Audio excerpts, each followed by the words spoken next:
Good afternoon, good morning, good evening, greetings and salutations, and welcome to this edition. And so today, myself, Diddy, I have Robin with me. And Robin was a researcher for a director, and he approached the Women of BSV regards the film that he was researching for the director. And this was, what is Bitcoin really? Not a pump and dump film, but something that would portray what actually Bitcoin really is. However, this has now morphed into the Honesty Bitcoin recovery, which is something that Robin's working on. So welcome and thank you for joining me. And I know you're in a car because I can see some beautiful scenery in the background.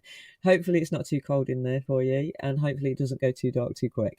So Robin, do you want to just let people know who you are, what you were doing, and tell us your story? Yeah, well, the first thing, it's great. It's not cold, and it's not going to get dark because I can put the light on in the car, so we're all okay. Don't worry about it. Yeah.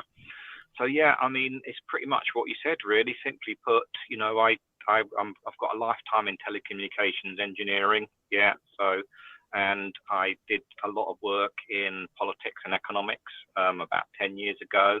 That took me out of that, and I got back into it recently too, about 8 years ago. And then recently I took another hiatus as well and thought, I've done all this economic stuff for a long time, very deep into it. Yeah, understanding it all, why it works the way it does. Not in the traditional way of doing it, where you go to university, which I wouldn't really call economics. I would call that statistics, what they teach in university. It doesn't really go into the where the wealth is, who creates the wealth and who actually gets it in the end. That's really economics, political economy is called. And a lot of people in Bitcoin do not understand that at all. They just think it's all about statistics and everything. But anyway, so I did a lot of work in that, and I thought, I should know about Bitcoin. I heard about Bitcoin, and I knew a guy that started mining Bitcoin in 2010, I think it was, so about a year after it was officially released. And I said, yeah, that sounds interesting, but I've got more important things on my mind, And I never saw him. I saw him for about a year after that and never saw him. I've tried to get in touch with him since, but I just can't find out. I'd love to know what happened to him and how much he mined and how it worked out for him. Yeah. But I didn't. And it's not a regret or anything, I just didn't get through to it. There were actually more important things I was doing at the time, I think, really. But anyway, this last year, the beginning of last year, I basically got fired from my job I was doing then. And, I didn't really get fired, but I left that job. And I just thought, well, I'm going to do something else again. I'm going to do something similar to that again. And one of the things that came to my mind was I should really know what Bitcoin was about by now. I should, given I've done all that stuff before, I never bothered finding out. Yeah. So I decided to go and find out. Yeah, sorry. And so this is like a 12-year hiatus then, really? Well, yeah, I mean, there's loads. It's not as simple as that. There's loads of different things going on, stuff, that probably aren't relevant to talk about here, really. They're not interesting to talk about here. They're just not interesting, just normal life stuff, And I just thought I should go and find out. It's just interesting. It was just interesting. I thought I should know about this, and I don't. Because I was doing the classic stuff, I was dismissing it as being just a load of nonsense. Do you know what I mean? And a Ponzi scheme, which it actually is, isn't it? Really, BTC. Well, yeah. The way that Craig, who invented Bitcoin and blockchain, describes BTC is as a Ponzi scheme. So make that clear that he describes BTC as a Ponzi scheme. Yeah. So I think everybody knows that it's in BSV world, but that's the way I looked at it when I first started looking at it. I thought, well, I'm going to find out about it anyway, because I've been not involved in Ponzi schemes. I've been researching Ponzi schemes before, I mean, like the mortgage is basically a Ponzi scheme, isn't it? But it's legalized, No one's allowed to talk about it like that, not even Craig Wright, funnily enough, But that's one, too. The mortgage, this is the other thing people aren't allowed to talk about. The entire monetary system is mortgages. Yeah, 90% of the monetary system is for mortgages, but no one's allowed to talk about it, are they? No. I mean, people will listen to this if it goes out. The people will listen to this and they'll just think I'm crazy guy by saying that, or they'll straw man me by saying that. Craig Wright did it as well. This is where Yeah.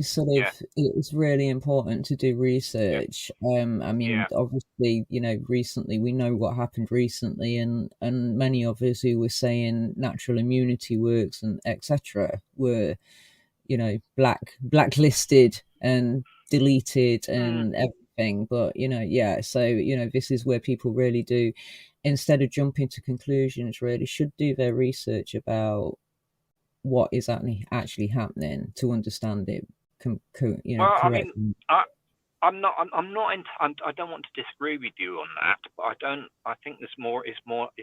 It goes far deeper than that.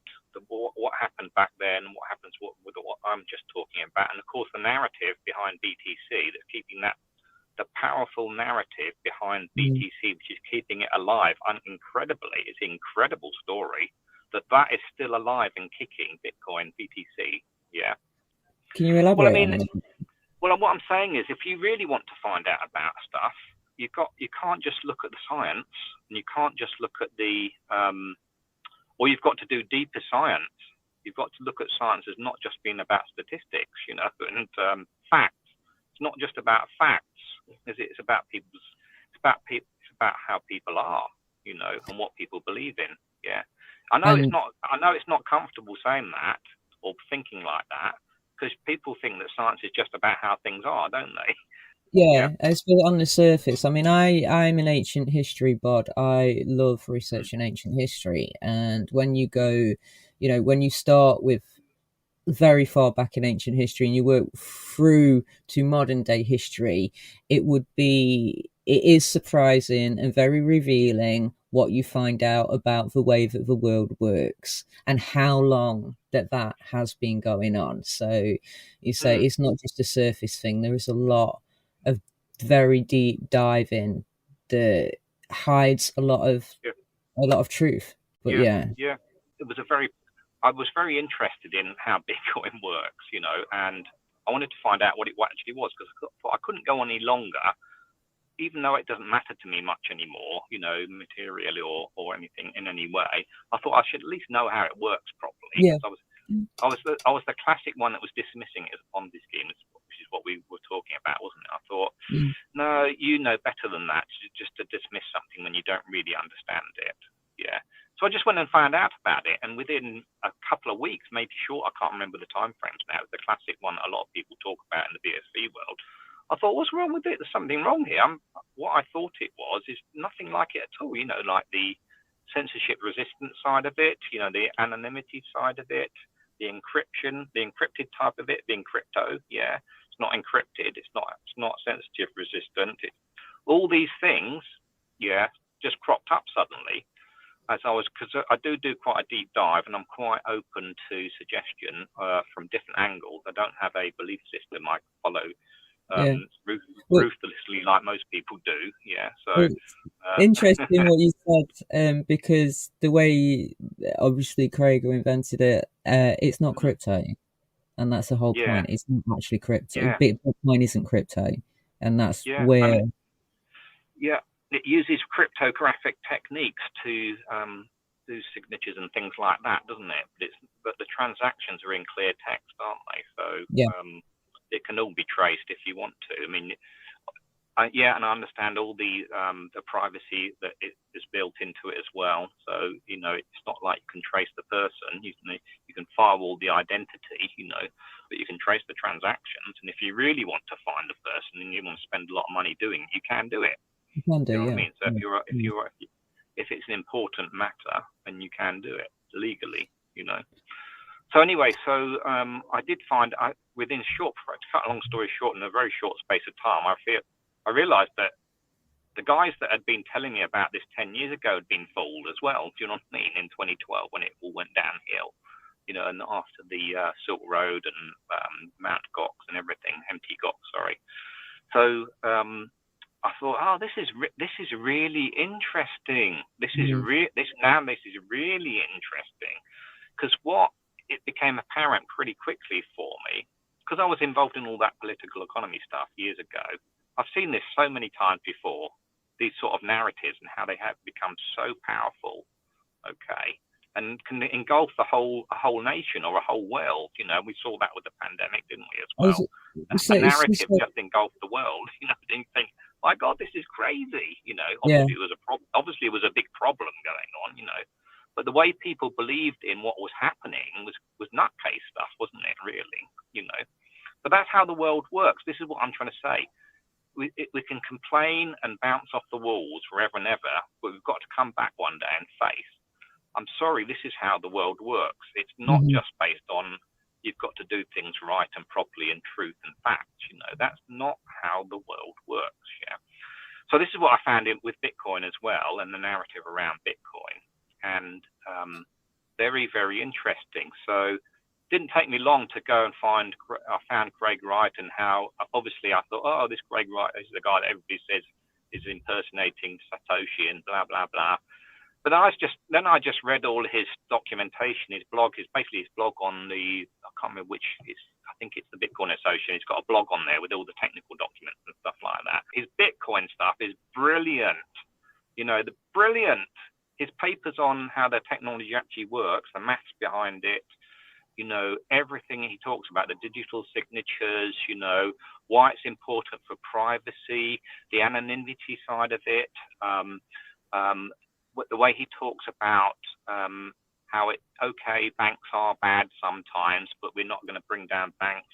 Governments are bad sometimes, but it's not to bring down government. I'm thinking this is just perfect. The Merkle tree stuff was a big one for me. I'm hopeless at maths. I did all the training on the Bitcoin Association. I got through all that, and I got it in the end. It took a long time, but I went through it all because I'm a technical guy. Yeah, and I thought, oh, this is amazing. This is just brilliant.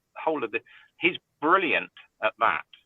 Yeah. If it was him that did it, indeed, I think it was, but I can't prove it. Do you know what I mean?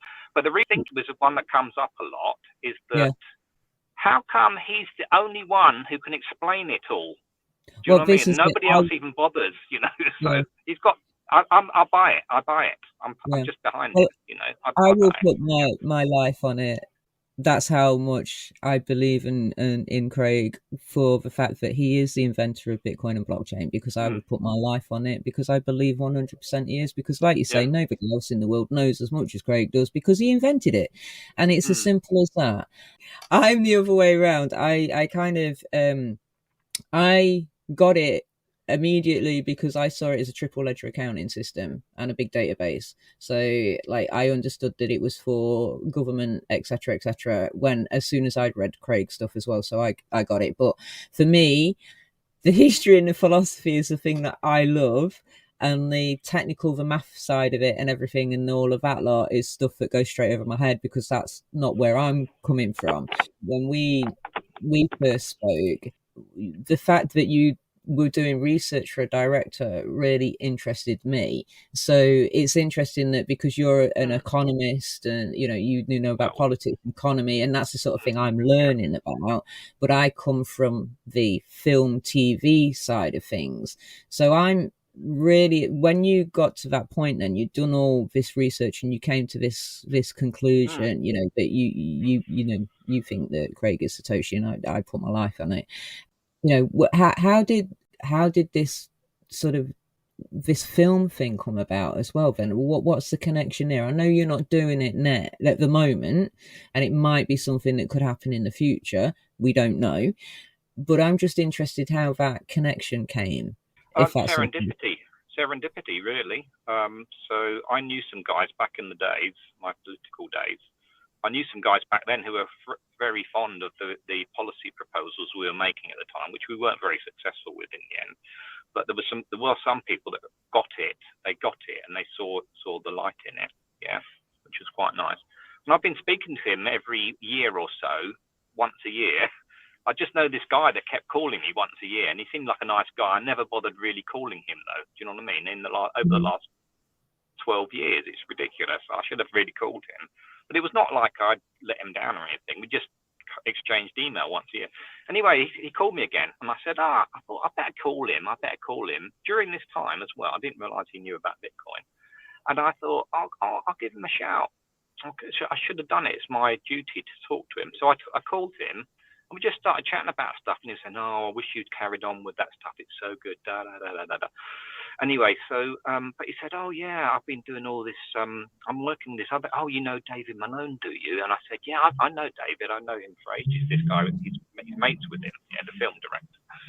And he said, "Well," and a couple of calls later, because we got talking more, he said, "Oh, it's really interesting, Robin. He's looking for someone who's, because by this time I'd got a lot of info. It was about 3 months in. I'd learned a lot about Bitcoin. I knew about. I was very much versed on BSV. You know, I knew the differences. I understood the power of the narrative that was keeping BSV down and making BTC so powerful, and basically protecting the nefarious factors in the Bitcoin world. Do you know what I mean? As well, so well." And he said, "Oh my God, Robin, my mate David Malone, who you know as well, the film director, he's looking for someone because he's making a film. And he wants you to come and do the research for him." So I said, "Yeah, I'd be delighted. That is exactly what I want to do. You know, I'd be very happy to do that indeed." So anyway, we went through that, and I spoke to him plenty on it, and we put a we put a film script together, because he's a script writer too, as well as being the editor. He would have been the script writer and the editor. He's really good. Some of his old films are very good. David Malone, he did some stuff on called it Testing God. Did some philosophical films, got awards for in the early noughties. Yeah, ITV. I mean, like, he's been around for a very long time. He's really well respected. Before that, he was BBC. Yeah, but he was BBC. He was doing all the Horizon. He was editing all the Horizon shows in the 90s as well. Yeah. Anyway, we were getting on great, and we were about to go and talk to the venture capitalist about. Well, they'd already been talking to him, because they were the one that asked him. They said, "Well, we've got loads of money. We want to make this film. That's a really good idea. We think that would be really good about Bitcoin." That's a really good. But we went to speak to them, and I can't really tell you exactly what they said, because I want to protect their interest. Yeah. But basically, the narrative around Bitcoin, I was amazed by this, even though we see it all the time in the Bitcoin world, don't we? But I was still amazed that it happened here as well. Even the very large institutions, the banking institutions, finance and media, are so buried deep in crypto, or I don't know if they invest in it a lot, but the people that are in it are so deep into it, or are deep enough into it, that they don't want to see anything about it that doesn't pump and dump BTC. So basically, we went to see the venture capital guy, and he was unable to give us editorial control because of this. You see, so. Which meant that the film would just become another pump and dump film, so we had to abandon it, basically. Which is really interesting. I mean, I'm just going to push in here that, I mean, this probably won't make me very popular with people. I'm not very popular anyway, but I don't really care. I'm not either. I would just say that WEF are supporters of ETH. Who are? To any ETH, WEF. So people like Tony Blair, Haig, they are supporters of Ethereum. So if that in itself doesn't make you think about what the narrative is and who's pushing that narrative, and that's all I'm going to say. All you need to know is the WEF support Ethereum, and that should tell you lots. They're just investors in it. They're just investing it because they think they're going to make money out of it. There's no conspiracy or anything, you know. Well, I mean, everything's a conspiracy, isn't it? I mean, it's like the word conspiracy, the etymology of the term conspiracy is to breathe together, isn't it? There's no government policy that hasn't been formed without a conspiracy, because they were all working together on it, weren't they? We don't make laws up just by accident, do we? You know? So conspiracies are known to turn into factual truth. It used to be a couple of years that it would take to turn into fruition, and it's 6 months. I think it's about 6 weeks now where you can have a conspiracy, and then 6 weeks later it's like actually factual. So I mean, we all conspire, don't we? That's how we create stuff, isn't it? We work together, we breathe together, don't we? Okay? So. Well, anyway, I just say in the creative industry, in the film industry, so for example, it's a very different way of working. Like, you know, if you do a film, it's probably free. You know, your research and everything can take as long as it takes. But when you're actually, you've got the money funded and you're doing the film. It's basically a 3-year process. And then you move on to the next project, and then you move on to the next project. If it's in theatre, you do a 3 to 6 month project, you move on to the next project. Whereas in a lot of office jobs that I've had, it's the same people for 20 years doing exactly the same thing over and over and over again. So they're very different in that respect. I feel I see the film industry as very fast moving, but also if your funding is pooled. For example, I did a television series for ITV, and they funded each episode of this series cost them 5 million. They have 3 million viewers, so we have 3 million viewers watching us every single week. But that wasn't enough for ITV, so they scrapped it. But they had a 5-year deal that they were going to continue for 5 years with this program. However, the people at the top decided that 3 million viewers wasn't enough to continue this particular program, so they scrapped a lot of it. I don't know how it all works, but what I do know is that their decisions really affect a lot of people down the pipeline, and I'm one of those that's kind of at the bottom of that pipeline that gets affected quite badly when the top of the pipeline make decisions like, we're not going to do this for 5 years anymore, we're going to scrap it now. Probably doesn't mean anything to anybody, but that's something I just wanted to add. All of that research and everything in the film and everything, that's kind of gone on the back burner for a bit because of reasons you just discussed. What are you doing now then, Robin? Because you told so Tohonesty. Explain what Tohonesty is about. Yeah, so because of all that stuff, I did even more research into the whole of BSV, because I got really into BSV, found out everything about it I could, went to go and see loads of people, went to see you guys, didn't I? Met a few people around the country, discovered a lot of things that weren't very attractive about BSV as well, I'm afraid, and but a lot of good stuff too. And the biggest thing that I found that was interesting was the legal aspect of it, which was a surprise to me, because I don't find that interesting at all normally, but because of what Dr. Wright wrote about it, largely, really, because this is the thing, I think he's Satoshi. I'm not going to say I swear it, but I think I'd bet on it. I'd take it to the bank, yeah, because he just knows everything about it, and it works in the way he says it works. Exactly. Especially in the esoteric ways, like on the legal side of things, which hardly anybody understands, or realizes is important even. So he was just talking about the legal aspect of everything. And when I came across the stuff he talks about on, how who actually owns is property. It's property, isn't it? It's the idea of Bitcoin is property, which is a difficult concept to understand, because you just think it's money, and people don't often think money is property, do they? In the direct sense that we normally think. But anyway, just looking at all that stuff, and then realizing that, because it always bugged me that the BTC side of the crypto side of the world, they said that this is censorship resistant, and this is anonymous and stuff. That always bugged me a lot, because I knew it wasn't, and because the narrative's so powerful, people everywhere just believe it. Even senior financial people just believe it. Unbelievably, they just believe it, even though it's just utter shite. Yeah, they still believe it.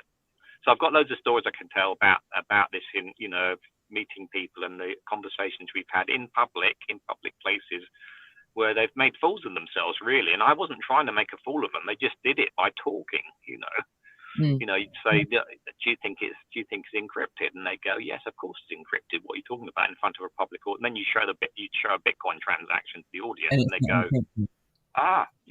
all this sort of thing. Yeah, anyway. So just looking at the legal side of it and it being property, I thought this is amazing, because with the if you could show people that this was legally property, and also you could return ownership of that property through the law some way, then the narrative would be broken immediately, wouldn't it? The Bitcoin. So if you had a big case where, like, someone had $120 million worth of Bitcoin that they'd lost, say, for example, because they lost their wallets, or they didn't have their passphrase, or whatever it was they needed, to get it back. So everybody thinks, oh, it's gone forever, isn't it? Not your keys, not your coins, gone. No chance. Not going to happen. That's how it works. It wouldn't be easy to do this legal case to restore Bitcoin, because you've got to get miners to sign over the Bitcoin to the original owners, or a new address with that, which they do own and have the keys for, so they can spend it again. But it can be done. It wouldn't be easy, but it can be done. Yeah. But the point is that people across the entire world, in the crypto world, across the entire crypto world, you and I and Craig Wright are probably the only people that realise this, and probably a handful of other people. I know that sounds ridiculous, but it's probably not so far from the truth. It can be done. Yeah, and if you can do that once, narratives, and it becomes public, and it probably would become public because it would be a bit of a big thing, wouldn't it? Yeah, $120 million restored without any keys. Yeah. What would happen to the narrative? It would be dead, wouldn't it? Mm-hmm. Mm-hmm. Unless it was masked somehow by the media. Why would they bother, though? Do you know what I mean? It's not like a pandemic, is it? They wouldn't need to do it, would they? You know. So even if that was true that they had done, even if in the pandemic they had done that, even if that was true, do you know what I mean? But it would be a big story, and I think the narrative would die, even with just one case. I think it would kill it. So then you have to ask, well, what would happen to the price of BTC? I think it would tend towards zero then. I mean, because people would go, well, it all depends on what happens, doesn't it? Would people actually believe it? Even if it was in their face, would they believe it still? You know, would the narrative really be broken? Yeah. The other side of that is a court case of that magnitude would get publicity no matter what. I'm sure a court case of that magnitude would do. But also what that would do is if there is one case that does that and they then get ownership of their original property, let me say, then that would open the floodgates for other people to do the same. And well, I don't think it would. You see, I think the effect would be if the price started tanking, even if it went down, I don't know, only 25%, you know, then the next case would be, you know, there wouldn't be anything there for the next case, would there? Because it's tanking anyway. Because if the value of it's going downhill quickly, you know, there's going to be no money to finance the case, and what the proceeds of the case that was restored to the owner, would become less and less too, wouldn't it? So as a matter of time now, it would be like a positive feedback loop, wouldn't it? It would be just a matter of time before it's not worth anything anymore. Do you see what I mean? Yeah. The alternative is that nothing happens at all and people just carry on believing it, even though in spite of this case, you know, in spite of it being successful, you know, and then it just holds its price still. It would be crazy, wouldn't it? 2017 for me, it went to 20 grand, and then at some point it went up to 60. So whoever bought in at 60 has lost a hell of a lot of money, because it's now 16 or whatever thousand, and this is BTC, right? But all those main players, people like Michael Saylor, FTX, etc., you know, they've seen the big court cases and everything, and there's exchanges shutting down, and this is something that's going to continue to happen. Binance will be next, etc. So I just think that this is inevitable over time. This is what is going to happen, and I know that like Satoshi is one of those people who also thinks that this is going to happen. It's just inevitable. It's just going to take time to do so. So I'd figured all this out, and I'm thinking, do you know what? I'm going to just try. I'm just to take a punt at this. I mean, and I'm just going to set up a system where we can actually deliver a case which is to restore Bitcoins, And subsequently, I found out there was another company doing it as well. I think it's a Bitcoin association managed one, really, but I don't really know. So I just created a company called Tohonesty.com and started publicizing it, and nobody really knows much about it. It's not very well known about, you know. But the interesting thing was, so I called it Tohonesty. Basically, the name comes from, let's just raise a glass to honesty, with Bitcoin. Let's make it honest, you know. Let's try and tell everybody what it really is. Because I'm a very big fan of what Dr. Wright talks about in, you know, things like micropayments and how it will be better for. So basically, I see the true Bitcoin, you know, Bitcoin with a big B, BSV, what BSV would be. I see it as a massive labor-saving device, like all technology in history, across history has been. So although it wouldn't save the world, although it wouldn't solve poverty, although it wouldn't make governments a model of purity and thrift, it would cause productivity to increase enormously, because it would oil the wheels of industry and commerce that much better. Because of micropayments and getting rid of a lot of the waste that's in the system now. Robin was in a car and it went a little bit dark and his battery ran out on his phone. So Robin has gone home, and as you can see, we have a nice bright area that Robin is sat in, and we can see you now, and the connection is a lot better. So let's go back. We were talking basically about your wonderful Tohonesty.com. So I just started looking at all the legal stuff that Dr. Wright had written so well about, explaining why Bitcoin SV can do this and why it's important, all the reasons. I won't go into them now. You just have to read his blog to find out about them all. And I thought, this is great. I mean, I'm not particularly pro-government, anti-government, pro-bank, anti-bank. I don't really care. There are bigger problems in the world to me than those things. But anyway, awful. So, but I loved what he wrote. I thought, he's just right. It's just right. It's not an opinion. It's not political. It's just right. It's just a brilliant technology. It's technologically brilliant, and it will solve a lot of problems. I mean, people talk about, governments taking over the world or the WEF and stuff like that. I'm not particularly for or against that either. But that'll happen anyway, whatever the technology is, CDPCs and things. I'm thinking, no, it's going to happen anyway. And it happened with cash, didn't it, 10,000 years ago when we started using cash.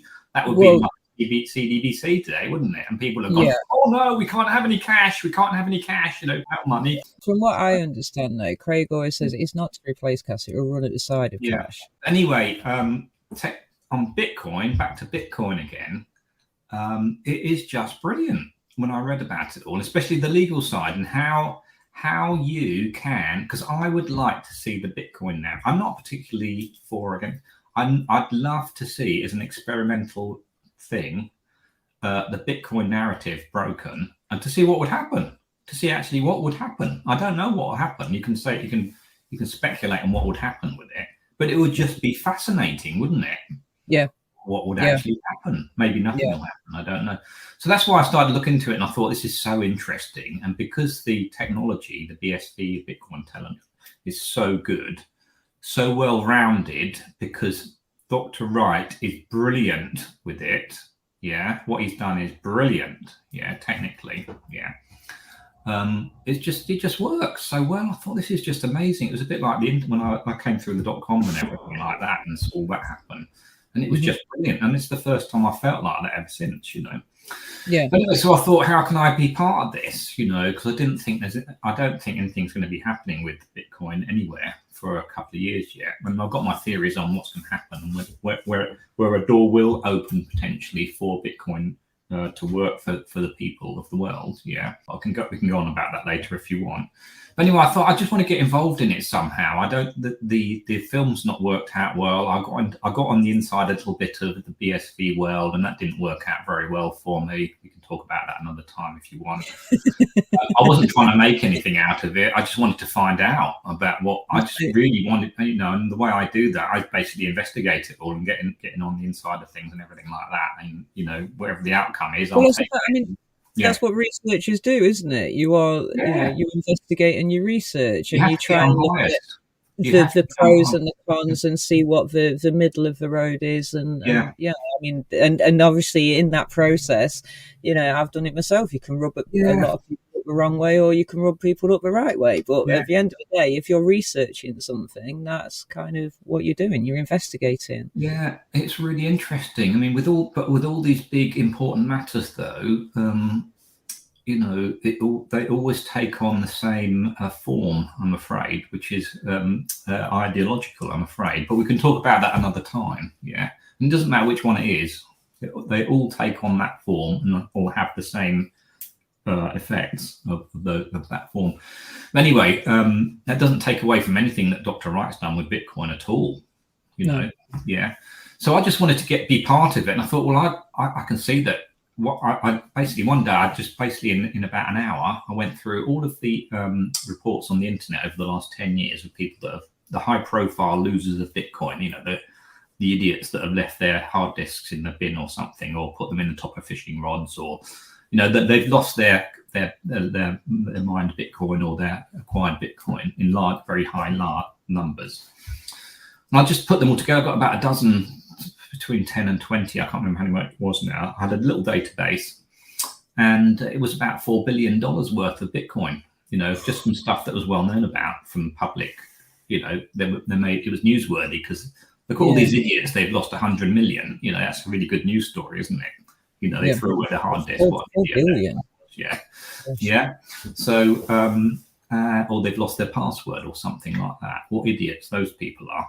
Yeah, I shouldn't call them that. But I mean, well, the thing is that really, it is actually easy done. It is easy done. There are many, many, many different scenarios of why things could happen. For example, how do you know you've never done it?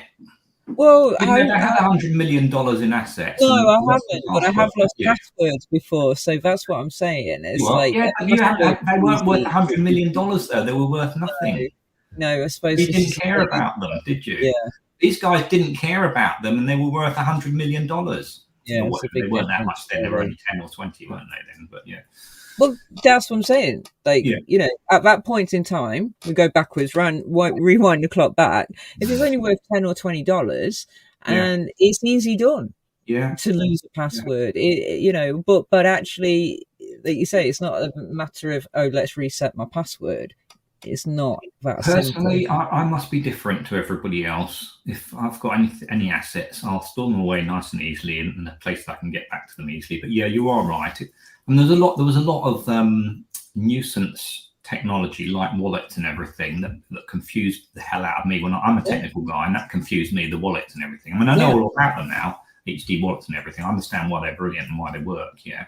But all this hardware offline wallet, it's just like confusing people even more. Even technical people get confused by it. So I can see why they got confused and just basically gave up, I guess, and hoped that it would be okay, didn't they? Most people. I wouldn't have done that though. I'd have found a way of fixing it. Do you know what I mean? So I thought I've got to get into this somehow because it's just so interesting. And I just thought, well, I'll just set up this. It was basically a spoof to start with. I just set up a fake company and pretend I can restore your Bitcoin, and if anything comes for it, I will do it.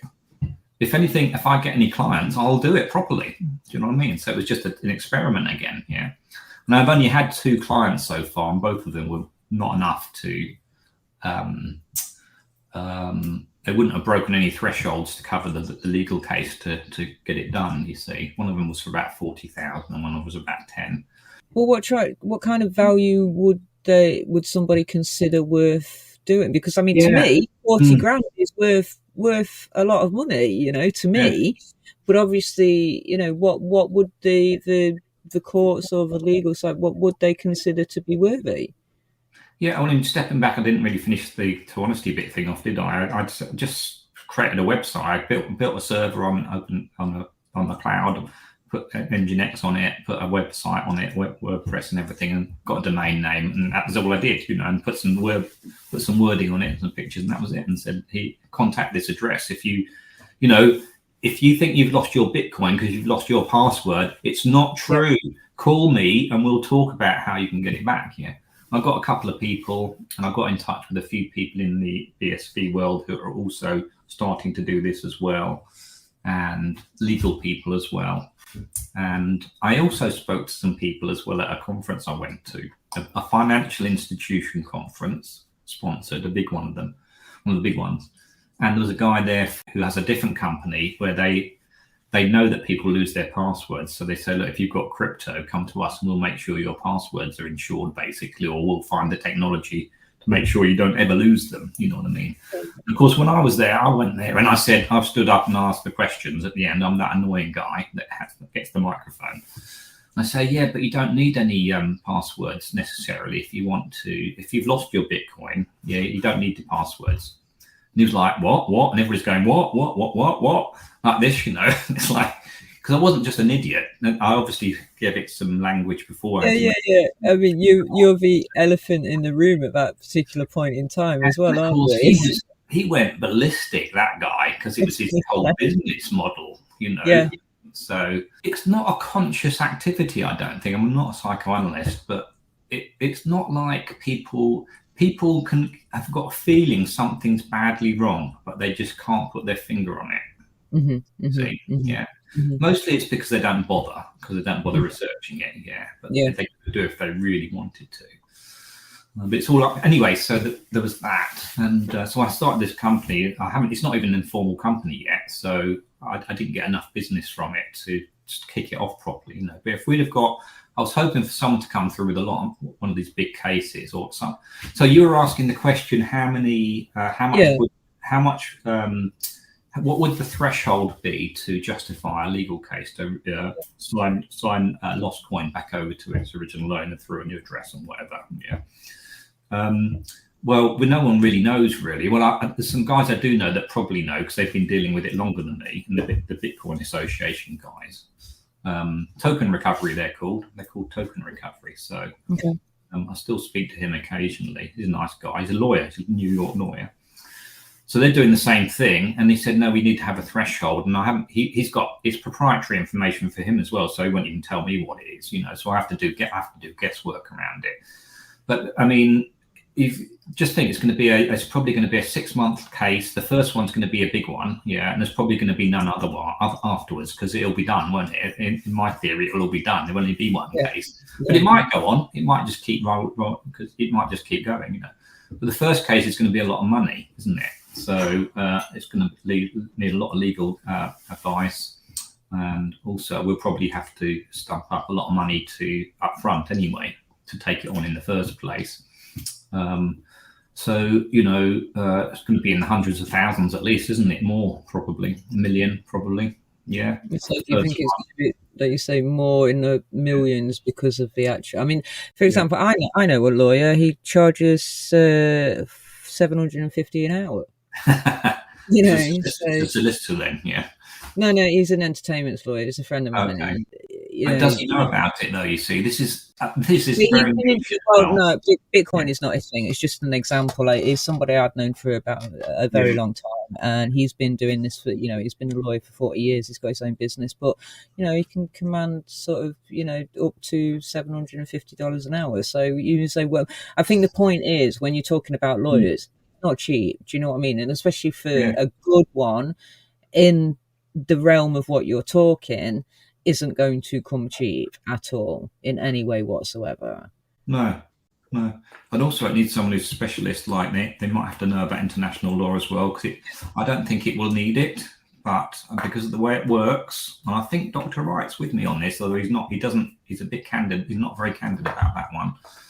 You know, because most people who do know about this and talk about it, say that you'll have to get miners around the world to more or less simultaneously sign over on a particular block height, to make it happen. If they do get a court order to sign it over, which is a sort of win, then you've got to force the miners in different countries. So you need interjurisdictional access to the legal system, and all that sort of thing. I don't think it does need that really, and I've got an inkling that Dr. Wright doesn't think it needs it as well, but I can't tell because he's not very open about it. If a lawyer in the UK, I mean, and if you have to remember, it depends on where all the miners are as well. But if just say you go to the country where most of the miners are, and that will be an important country. So if it's an important country, the laws there will probably be harmonised with international law. They'll probably be harmonised with other countries in the world, like the US and the UK. And Europe, So they're going to go, oh, I see. So this judge in X country, country A, has said that this is your property, and he's demanded that the miners, if there are any in that country, sign over. So if all the miners in the rest of the countries that are needed to get a majority of, to sign it over properly and to build on the longest chain, if they go, oh, we're not going to do it, the judges in those countries are going to go, you know what, country A, we're with them, you know. You better follow that. I don't think they're going to do it as a business. Do you see what I mean? They know they have lawyers, and they're going to go, we're a business, you know. If we disagree to this is going to put our business in jeopardy, because they could get a judge and it'll be a big deal if we don't do it. So I think they'll just roll over and do it anyway. Yeah. I mean, the Yeah. foreign countries. I don't think it's going to need multiple countries to do it. Yeah. So anyway, so we've covered a lot of ground there, probably a bit quickly if people haven't heard about this before. But basically what I'm saying is that if you can prove, if you can prove with what they call in legal terms, quality of evidence. So in other words, if you can provide enough evidence that will satisfy a judge in a court, civil law court, that you own that property, that's satisfactory for them to rule on it, that it is your property, it's done. Yeah, and that's what you need to do. The narrative again comes in here, because I've talked to so many people about, well, not so many, I've talked to a lot of people about this that are intelligent people, they're not stupid. Yeah. And they look at you and they go, no, I can't believe it. I can't. But that's the narrative again. It's the narrative again. They're going, well, I know about crypto and it's impossible. This is impossible. But I'm saying, look, why is crypto property different to any other property in the court of law? They go, oh, yeah, it's probably property, isn't it? So it's not going to be any different then, is it? It's going to be treated the same way, isn't it? So, and again, Dr. Wright talks about this all the time, and I get it totally. Yeah, but people just can't believe it because of the narrative. It's really strange. Even BSV people that I've talked to on the MetaNet, and then on the, what's the other one? The Discord channel, and other people on the inside, in the media side of the Bitcoin Association as well. I've talked to guys that have been there a long time and who should know. They don't believe it. These BSV people going, you should know about this by now. You know, you should know this is how it works. It's just whatever's defined as property is property, isn't it? Property. So, like, i.e., my cups, my property. My chopsticks is property. Yeah. So what I mean, forget about all that, those nuances, about being a security or not a security. The thing is, I'm not a lawyer, but if it's property, it's property, isn't it? Yeah. So we can talk about whether it is property or not another day, but let's just assume it is now. So that's all you need to know about it. But people just can't get their head around it. They're going, it can't be true. It can't be true. So I'm starting to think then, this has happened so many times. It's only not happened once when I listened to Craig Wright on it and a couple of other guys in the BSV world, that have talked about it too. They've talked about it very well indeed, actually. I can't remember the names now. There was, so like only 1 in 10 people, even in the BSV world, understand this is true. It's amazing.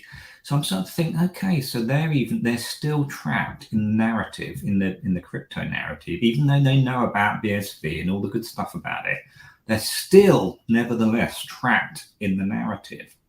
The psychology of human beings, how they actually work, which is why Bitcoin is such a beautiful system. That's a good point. This is what I'm trying to say. This is what I've been trying to say. I got a lot of heat from the BSV community for talking like this. It's not to say they're bad people or anything. I'm not saying that. But they certainly made my life a little bit hard and, moderated me, if you like, a lot. It's just a hard thing for people to understand it. And to get around this sort of well, there is, this is, it's menticide, it's gaslighting, it's brainwashing, it's that kind of narrative where you've been completely fed misinformation to the point that you believe 100% that misinformation is correct, that when somebody comes along and tells you the correct information, your brain cannot compute it. Like, literally, it just can't, because it means that your whole narrative, your own personal narrative, is wrong and incorrect. And that's a massive thing for people to admit. Well, good psychology lesson there. Yeah, that's true, because we create a worldview for ourselves, which is very cozy, don't we? So we don't have to. I'm not saying I don't do this. I do this too. I know I do it, but I do it. Yeah. So you create a cozy worldview for yourself, so you don't have to keep facing the reality of the world all the time, don't you? Exactly. Right. And it has utility too. To do that has some utility too, doesn't it? And yeah. it makes your life a little bit more comfortable, Yeah. But this is why I'm saying that people have got in the BSV community as well as the crypto community, I'm afraid, they've got to get over this truth language that they use all the time. We've got the truth, this is the right way. We're morally superior to you guys. You think, stop doing that. You don't. Well, you don't know how the world works when you say. Yeah, I mean, there's a thing about the ledger of truth. Well, the ledger is as true as what the information is that's put on the ledger, i.e., the way the system can run is a truthful, honest system. But if somebody puts dishonest information on that system, then that it's worse. That's true. That's very true. But it's deeper than that still. It's still deeper than that, Because if we believe something is the way something is, if we choose to believe something is the way, we create an image of the world, don't we? And so we only look at what we want to look at. So people say, for example, that, I don't know, I shouldn't keep mentioning it, but Dr. Wright is brilliant with Bitcoin. We worship things we want to be true, don't we? Yeah. So when we do that, we're limiting our view of the world, aren't we? We've built this silo, a tall silo, which is perfect internally. It's perfectly true internally, but you've ignored the rest of the world, which is already happening. Yeah. So it's deeper than what you true say, but it says true, but it's deeper than that. That's the more important one because it's an unconscious activity, isn't it? We do.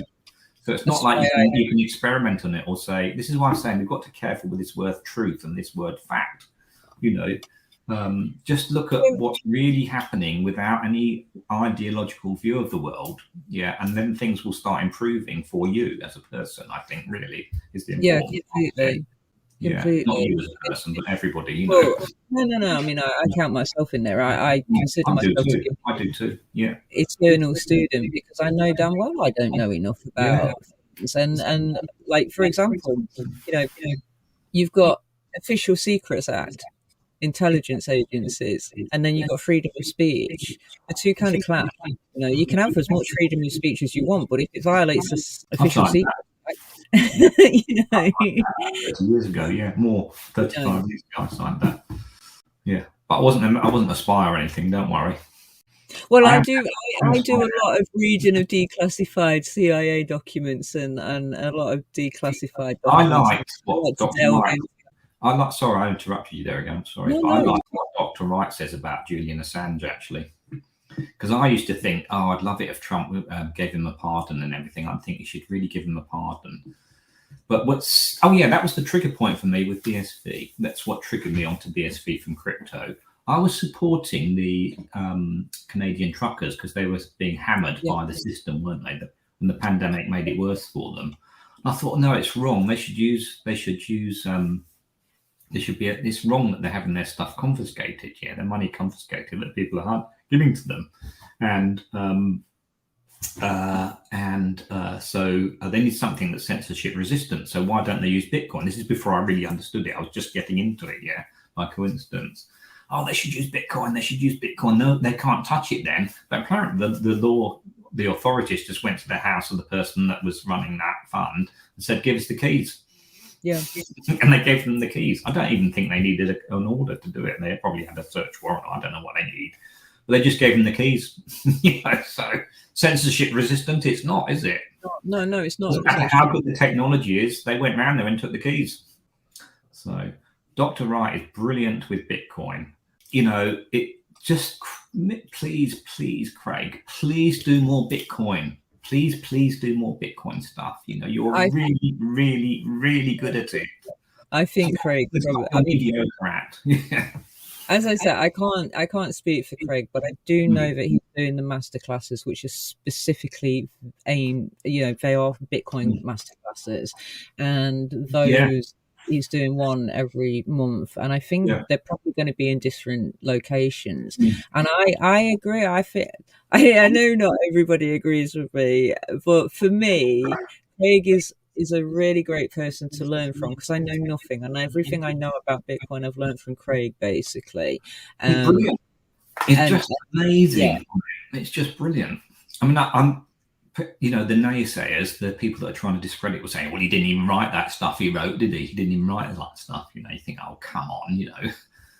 Well, to me, again, it's so obvious, and I think I don't think the same way as everybody else, and I don't, you know, like, for me, it's just really simple. It's called the Genesis block. Craig was a pastor. He's a computer scientist. He's a philosopher. He's this. He's this. He's this. He's this. It's called the Genesis block, for goodness sake. Does that not mean, like, he was a pastor, Genesis block? Does that not mean anything to anybody? It's really simple. It's really easy to get your head around. But then again, I am not everybody else, and I don't think like everybody else. But to me, that's a no-brainer. With everything else that there is, and all that Craig knows about Bitcoin, and he does know more than anybody else in the world, because he did invent it. I've put my life on that. I'm saying this, you're not saying that, I'm saying this. But for me, it's like, why can nobody just compute Genesis block? You can't force in the beginning. You can lead a horse to water, can't you? You know, it's a lesson in life, isn't it? Yeah. If people don't want to believe in quotes, if people don't want to believe it, there's nothing you can do about it. Yeah, very true. In the narrative world of narratives, powerful narratives, of which the crypto narrative is a very powerful one and a big one across the world, a lot of people believe in it very strongly. Yeah. So that's where we are today with the crypto world. And it's amazing that it's still $20,000 per BTC, isn't it, really, after everything, you know. It's funny that it's just dropped from 60 to 20 and then just stopped, isn't it? It's clearly being manipulated, isn't it? Well, exactly. Yeah, I mean, it looks like that. I don't know. You know, I'm a novice at this stuff, and to me, it's really, really obvious that it is manipulated so much. I mean, we shouldn't focus solely on Bitcoin. You know, the monetary world, the financial world is all manipulated, isn't it? Largely speaking, yeah. Not by evil people. Some of it's evil, but largely it's just normal people doing their job. Yeah. So, and who probably don't even realize. Yeah. Anyway, I don't think Bitcoin's going to solve any of those problems. It will just mean that all it will do, Bitcoin, if it succeeds, which is unlikely, I think, but if it does succeed and takes off BSV, it will increase the productivity of the world and dramatically. Let's say it increases it by 20% or 10% or something like that. Yeah. And that means that more poorer people will be that much wealthier. Yeah. The distribution of wealth won't have got any better, like the people who have earned it. No. This is what I get called a Marxist for, right? I'm not being Marxist, though. I'm just saying, if you earn money, you should get it, shouldn't you? Yeah, well, I see it from a different aspect, because I know some very poor people that live in places, and for example, you know, you want to help the poorest 3 billion who I'm gonna go Mud Huts, African Village, you know, that community. How are they going to be able to afford a modern day phone or a computer? And why would they even need one to be able to access the internet? There's 37% of the world's population that still do not have internet access. It's about 3.5 billion people. And this is one of the things that like, you know, I try and get people to see that are in this like tunnel of in AI, internet, there is still 37% of the world's population who have never accessed the internet ever. So how are those people ever going to be able to, in the future, be richer from the system, a newer system, if they can't and never will be able to access it? This is the lesson. This is the story of the eons, isn't it? What you're describing. But nevertheless, if you improve productivity, there's more chance that more of them will be able to do that as a proportion of the world population. It's not fair still, largely No, unfair, no, no. and there will still be a lot of people who can't do it still. But it will get better if we improve productivity. It won't, but it's not the only problem we've got to solve. There are much deeper problems we've got to solve. No, I understand that. I understand that completely. Yeah. But then again, why is it? Yeah. Why is it that, you know, if people are happy living the way that they are, and they've lived that way for thousands and thousands of years? For example, there's I think it's in Iran. There are stone built houses that were carved into the stone, okay, and people have lived in those same houses, the same family, for 3,000 plus years. These are like, they're just etched out of a stone, they're dug into a stone, the housing. Yeah, why, if they're happy and that's the way that they want to live, why do we have to come along and change all of that? I think we should leave out most people alone. We should just leave people alone. Leave animals alone. Leave the wildlife alone. Leave the climate alone. Yeah, I don't mean climate change here. I don't know. It's a resource. It's a grab for resources. People want more resources. Greed. There you go. That's what I'm saying, isn't it? That's just what I'm saying. People are just grabbing too much. I'm not saying people are evil or bad, but it's happening. So I'm very reluctant to point out the ones it's most easy to stick to as to be to blame, whoever they are, whether the left wing, right wing. We don't know the answer, do we? Yeah. No, I suppose. I mean, maybe the better example is what happened recently.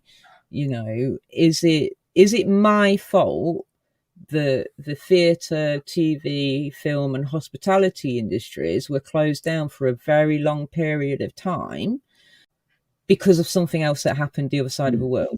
Is that my fault? Well, here's another way of looking at it. Was it your fault that you were born in the United Kingdom and you're not going to starve to death? So this is where I'm like, I am not sure.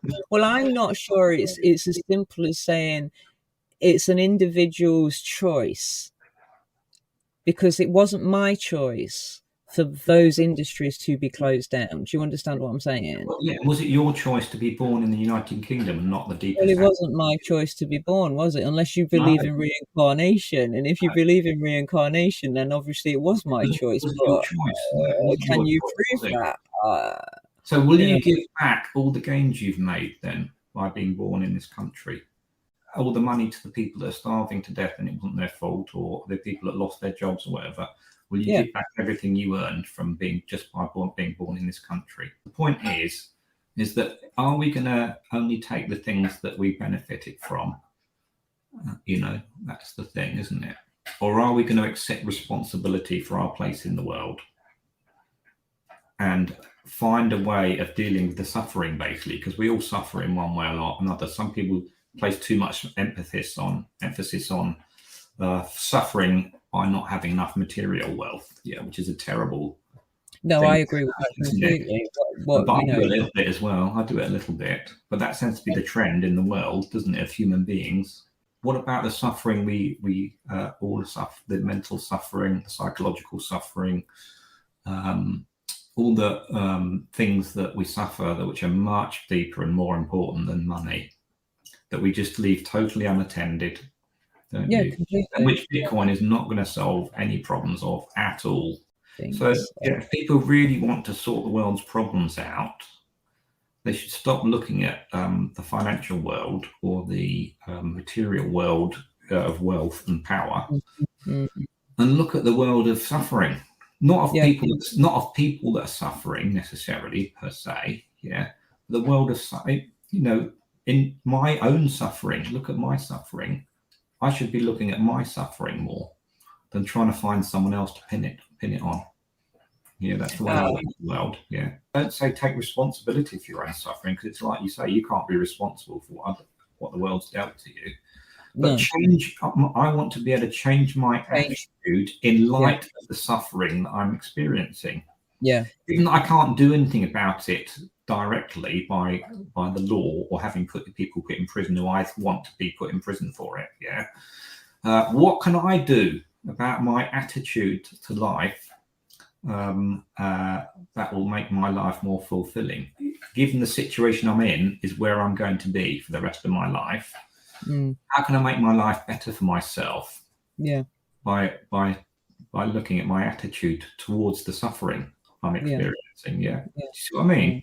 Yeah. Have you heard of Hans Frankel, the guy that wrote? He was a Holocaust survivor, actually, and he said he wrote a book which people hated him for. I think because he was saying so much. He was going deep into an uncomfortable place for everybody, not just the Nazis, not just the Jews. Everybody was in a uncomfortable place.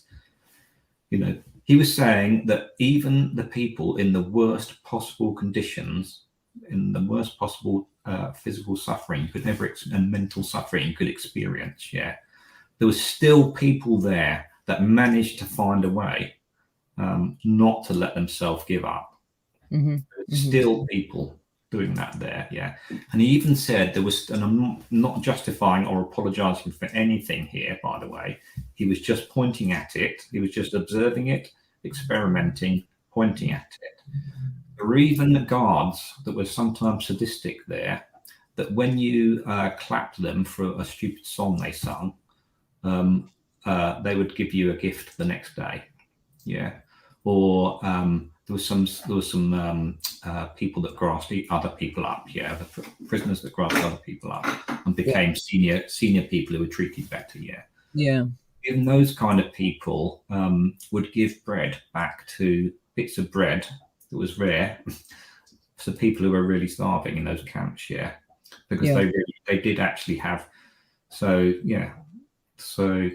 But people don't like talking about that. They want to make everybody they don't like an alien, like they come from another planet. No, that's an interesting thought, because like literally all life should be preserved and brothers and sisters. Exactly. From the same seed kind of thing, I mean, this is the thing. It's the same theme, isn't it? We read the news that we want to read and then believe it.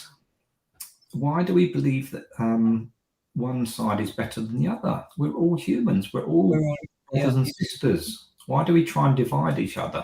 A century, modern people with all the communications tools we could ever possibly need. There's no reason we can't find out about these things if we really want to. We just don't care enough. I'm like you. I like the mitochondrial DNA goes back to one woman in Africa. The mitochondrial Eve, which is the birth and generation of what we know of, that's out there for people to research and look at. There is one, the mitochondrial Eve, who is the mother of all human species at the moment. So that's where I look. Well, we are, we are all from that same seed. We are all interconnected in some kind of biological way.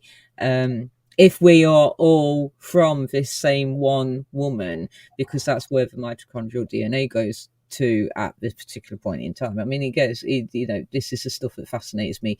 I did my DNA, and my DNA trace relative, the furthest back it can go, takes me to like sub-Saharan Africa and Senegal. So this is what I agree with you with what you're saying there. Why do we treat each other so badly when we're not so different from each other in a biological sense? It might be in a mental sense. I mean, I had my DNA traced out, and I was a lizard apparently a couple of centuries ago. I don't know. Yeah, only a couple of centuries ago. But I mean, why don't we treat ourselves better as well? We're more even deeper than. Why don't we treat our brothers and sisters? Why don't I, when I get up every day, why don't I look after myself better than I do? Yeah. Why do I cause myself so much pain of my own making every day? Mentally, spiritually, psychologically, socially. Why do I do it? And this is where in the Christian faith, it's like Jesus died for your sins. So therefore he is there to take away your suffering because he suffered for you. And if you change your attitude to the suffering you will inevitably face, you will have a better life. But if you just roll over and let people tread all over you, and or not physically, but over your mental state, the psychological state, then you're just gonna die, aren't you? I would say. History of the world, has it ever been different, apart from probably one time or two times? Maybe when Jesus came, when Muhammad came, I don't know about that, but then, but maybe him, and say, maybe Moses. He was made an example of and crucified on the cross. Yeah, that's right. The people. It wasn't really the Romans that crucified him, was it? It was the people that crucified him, wasn't it? The sinners. The sinners crucified him. They didn't want to be resolved of their sin, did they? If you believe in that doctrine. Yeah, I mean, even going further back with the Anunnaki and the Sumerians, I mean, there was always this hierarchy, and then even the gods, like, you know. Well, this is a good point. It's a good point. I mean, nothing has changed in the world. That is important. That is important, yeah. But people put so much weight on, I don't know, Bitcoin. It's going to change the world. No, it's not going to change the world. No, it'll make it more productive. We'll have more money to share out, even though we don't share it very fairly. But we'll definitely have more money. But it won't change us in psychological, social, spiritual terms at all.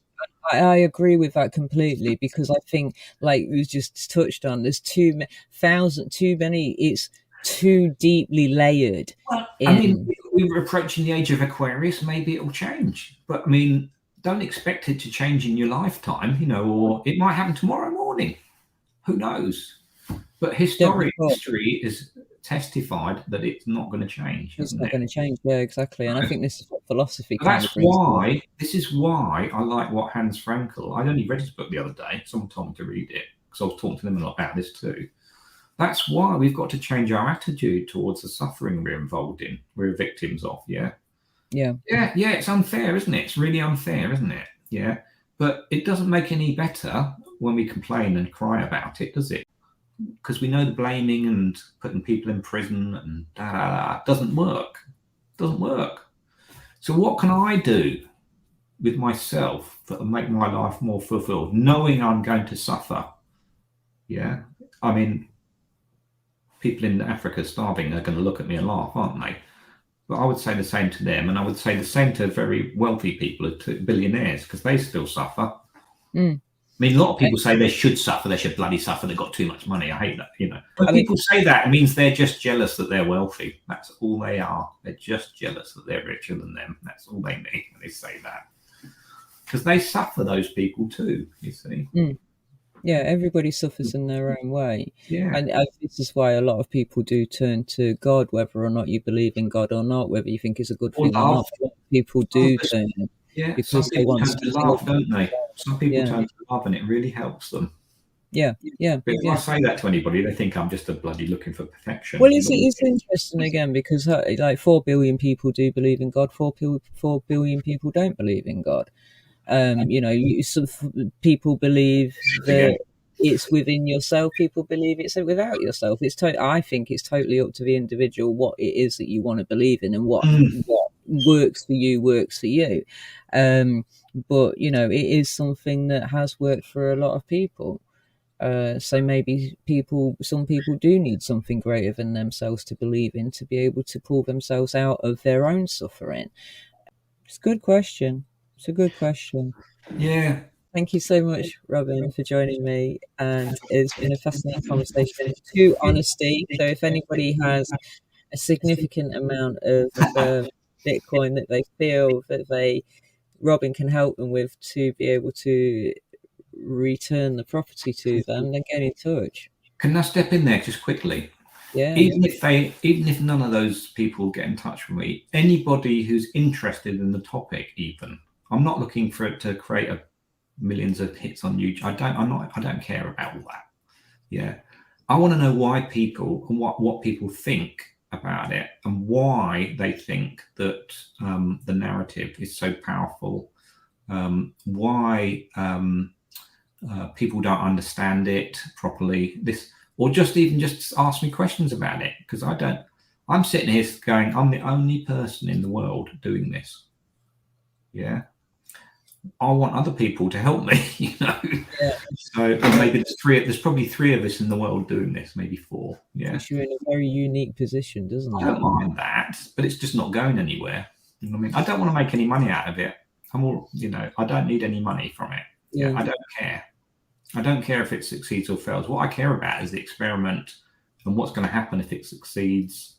You know, that really makes my life interesting. Yeah. So anybody who wants to talk to me about that, please just call me.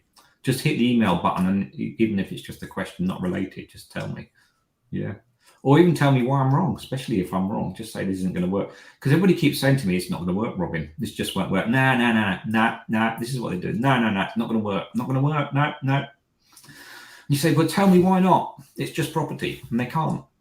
But if you can tell me why, I want to hear it. Thank you. Awesome. And on that note, thank you so much, Robin. Namaste.